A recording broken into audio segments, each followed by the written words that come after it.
E se tudo de mal que o Brasil viveu desde 2016 for consequência de uma única injustiça cometida contra uma única mulher?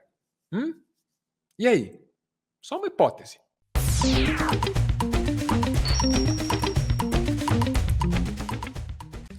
Bom, é a hipótese que está lançada no Dia da Mulher. 8 de março de 2023 fica lançada a hipótese. Será que o Brasil não está pagando preço por ter sido cuzão com a Dilma? Para simplificar isso. E quem está pondo nesses termos sou eu. Mas o Lula é que me leva a essa reflexão. Muitas de vocês ainda estão dizendo, mas falta muita coisa. O fato de dizer que nós temos 11 mulheres no governo, isso não faz você agradecer ao governo, faz você dizer que falta mais mulheres participando do governo. Isso é um processo. É um processo que a gente vai avançando na medida em que a sociedade vai avançando e vai conquistando espaço. É um processo que começou em 2003, quando ganhamos as primeiras eleições. É um processo que continuou com a companheira Dilma, quando ela ganhou em 2010. Mas é um processo que vocês percebem que recebeu, ou melhor, sofreu um retrocesso muito grande a partir do golpe de 2016 na companheira Dilma Rousseff, e sofreu um golpe ainda maior depois que o Coisa foi eleito presidente da República desse país. Vocês viram o retrocesso, não apenas que as mulheres sofreram, o retrocesso que a sociedade brasileira sofreu, o retrocesso que as conquistas sociais e os avanços sociais sofreram nesse país. Por isso é importante vocês estarem preparados, que a gente tem que lutar não apenas para conquistar, mas a gente precisa lutar para manter. Muito bem, isso aí é o Lula no discurso feito no 8 de março, Dia da Mulher, logo pela manhã, tá? E o que ele está colocando ali para a gente é que houve uma injustiça contra a Dilma, numa data simbólica, Dia Internacional da Mulher, né? E a Dilma, você sabe, né? Ela já foi tida como a lambisgoia mais corrupta da história do Brasil, não era isso? Dilma era corrupta, ladra, aquele tubo soltando dinheiro no fundo lá do Jornal Nacional, né? Muitas acusações muito pesadas. E, no fim, ela acaba caçada pela tal da pedalada fiscal, que daí é muito estranho, né? Você ter uma justificativa que serve para a mídia e uma outra justificativa que serve no âmbito jurídico. Quer dizer, na comunicação o motivo é um, no âmbito jurídico é outra explicação. E aí a história, ela deságua nisso aqui, que é o Michel Temer dizendo esses dias aí, ó, que a Dilma era honesta, mas não sabia se relacionar. Foi numa entrevista para o UOL. E quando você ouve a entrevista do Temer, você fica com a impressão de que não saber se relacionar, nesse caso, era não deixar roubar. Diz que era honesta e não sabia se relacionar. Então era honesta e não deixava roubar. Diz que esse era o problema, rapaz. É isso que vai ficando claro com o passar do tempo, com os relatos já distantes do calor do momento, relatos de alguns dos principais personagens envolvidos. Veja você, Temer, dizendo Dilma é honestíssima. Usou a palavra assim, honestíssima, né? E fica clara, assim, uma injustiça, né? O governo dela pode ter sido desastroso em vários momentos, Belo Monte, por exemplo, né? Mas houve uma injustiça contra ela. Nessa oportunidade e muito antes dessa oportunidade, porque você sabe, né? A Dilma, ela foi para a luta armada, ela sofreu muito, muito mesmo na mão da ditadura, e isso nos leva a esse registro fotográfico que para mim é incrível, né? Você veja que essa esquerdista safada, né, bandida, ela olha, olha lá, ó, ela olha com força para a câmera, com coragem para a câmera. E aqueles militares bondosos, sérios, mantenedores da ordem, escondem seus rostos. Hein? Quem que é o bandido nessa porra aí? Fala real, por que os caras estão escondendo o rosto? Essa era a Dilma durante a ditadura, cara. Não é moleza a história dela, sabe? E aí a mulher é torturada, e quando ela entra para a política, sem sacanagem, a tortura é um motivo para o bullying dela, cara. Você entende isso? Você entende isso? Então, a direita brasileira tortura uma jovem de 19 anos, aí quando essa jovem amadurece e vira uma governante, eles usam isso de bullying contra a mulher. Não, os caras se vitimizam o tempo todo. Fui perseguido. Teve um fato aí, esqueci o nome da pessoa, mas só procurar na internet eu acharia com facilidade, que a Dilma foi torturada, que fraturaram a mandíbula dela. Eu falei, traz o raio-x aí pra te ver o calo ósseo. Eu não sou médico, hein? Eu não sou médico. É, bicho, a palavra tortura numa frase entremeada por risos. Aí você fala assim, não, mas isso é o Bolsonaro, Álvaro. O Bolsonaro não conta. O Bolsonaro tá abaixo da linha de corte, nem humano isso aí não conta. Ninguém jamais faria parecido com a Dilma. Porra, você tá de sacanagem? Ela era ministra de Minas e Energia, foi lá no Senado explicar o que o ministério dela fazia e não fazia, e aí falaram assim para ela, Dilma, não sei se dá para acreditar no que a senhora diz, porque a senhora mentiu na tortura. É mole, bicho. Isso aconteceu. Tinha 19 anos, eu fiquei 3 anos na cadeia e eu fui barbaramente torturada, senador. E qualquer pessoa que ousar dizer a verdade para interrogadores compromete a vida dos seus iguais. Entrega pessoas para serem mortas. Eu me orgulho muito de ter mentido, senador, porque mentir na tortura não é fácil. Agora, na democracia se fala a verdade. Diante da tortura, quem tem coragem, dignidade, fala mentira. E isso, senador, faz parte, integra a minha biografia, que eu tenho imenso orgulho. E eu não estou falando de heróis. Feliz do povo que não tem heróis desse tipo, senador. Porque aguentar tortura é algo dificílimo. Porque todos nós somos muito frágeis. Maravilha.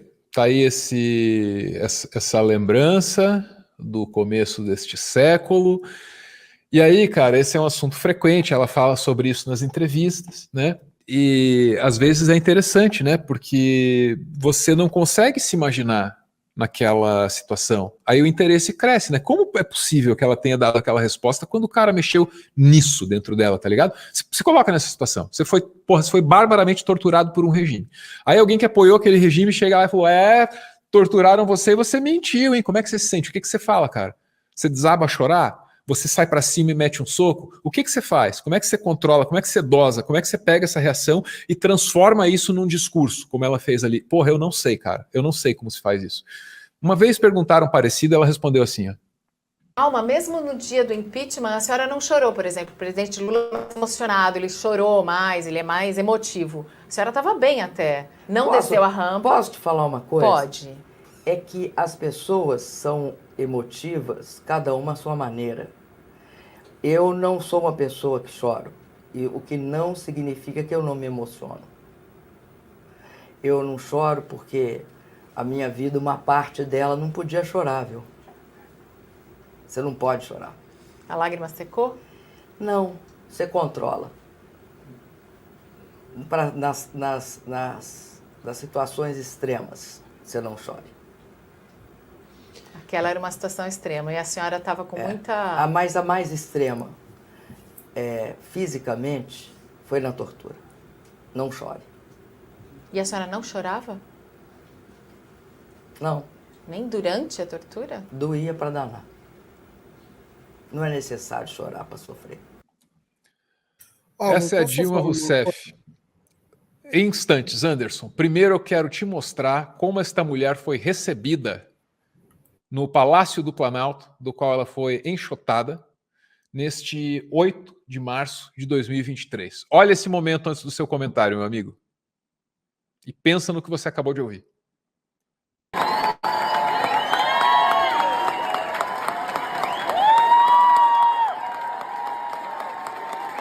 Dilma entra na sala, todos se levantam.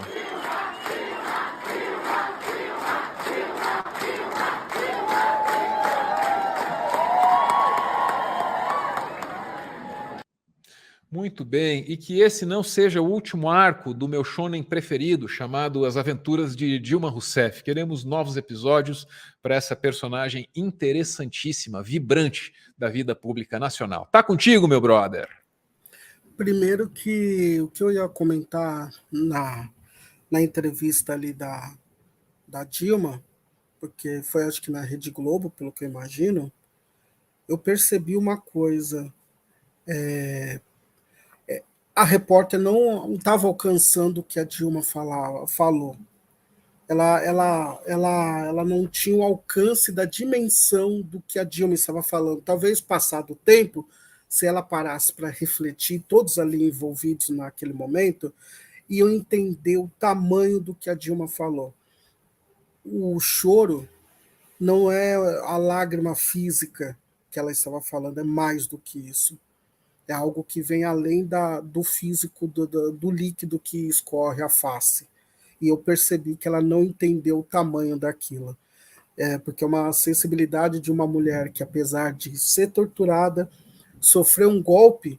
Há uma das cenas que você mostrou a foto dela ali naquele momento, jovem, naquele momento, é uma foto muito significativa, mas para mim a foto da Dilma depois dessa é quando depois do golpe ela anda de bicicleta. Isso é a prova de dignidade. Eu posso errar, posso acertar, mas você dorme tranquilamente à noite, foi o que aconteceu. Ninguém que deve tem a tranquilidade de viver a sua vida da forma que Dilma viveu após sofrer um golpe.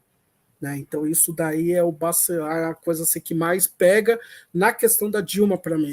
Saber, foi quando o Lula disse também assim, não há problema, eu vou preso, mas eu só saio de lá inocentada. Isso daí, quantas pessoas podem, dessas pessoas que ficam enchendo o saco nos chats da mídia alternativa, ou esses bolsonaristas que ficam dando tiro com o livro do Hitler na mão, quantos dessas pessoas podem ter essa dignidade que cabe a poucos, né? Mas eu fico feliz de ser contemporâneo de pessoas como a Dilma. E aproveito nesse momento para reafirmar que o golpe foi misógino. Eu lembro muito que sempre quando Dilma aparecia, e eu falo do meu convívio, e eu imagino que todo mundo aqui percebeu isso, quando ia se referir a Dilma, sempre usava palavras como vagabunda, por exemplo. Isso aí sempre me pegava muito, porque... Rapidão, eu tinha uma tia que tinha uma galinha de plástico, jogava para a cachorrinha dela, a galinha chamava Dilma, rapaz. No ápice do antipetismo, tinha essa aí. Isso. Então, a gente estava falando de uma mulher que, quando ela ocupa o cargo e as pessoas querem acabar, tirá-la de lá, não era a presidenta, era o ser humano Dilma. Então, ela era xingada com palavras do pior nível para desqualificar, não como presidenta, que aí pode, né? Você pode xingar, desqualificar a pessoa ali como profissional, não gostar, mas quando você faz ataques ao ser humano, que foram o que fizeram, é muito difícil lidar. E o choro dela, que eu volto lá na entrevista, não foi choro de lágrimas que ela não utiliza para se emocionar. Ela utiliza outras formas, e eu tenho muito apreço a essa mulher pelo tamanho dela. Né? Então, esse golpe é a maior prova que o Bolsonaro realmente tinha problemas e todos os clãs envolvidos com a participação e a valorização das mulheres. Isso daí ficou muito bem claro isso. Então, nada mais justo do que ela ser aplaudida de pé. E não é só hoje, no dia 8. Qualquer lugar que vá a Dilma, ela é aplaudida de pé por todos. E eu falo isso porque eu cubro vários eventos dessa esquerda aí, e sempre quando Dilma é citada, em qualquer circunstância, ela é aplaudida e é mega merecido.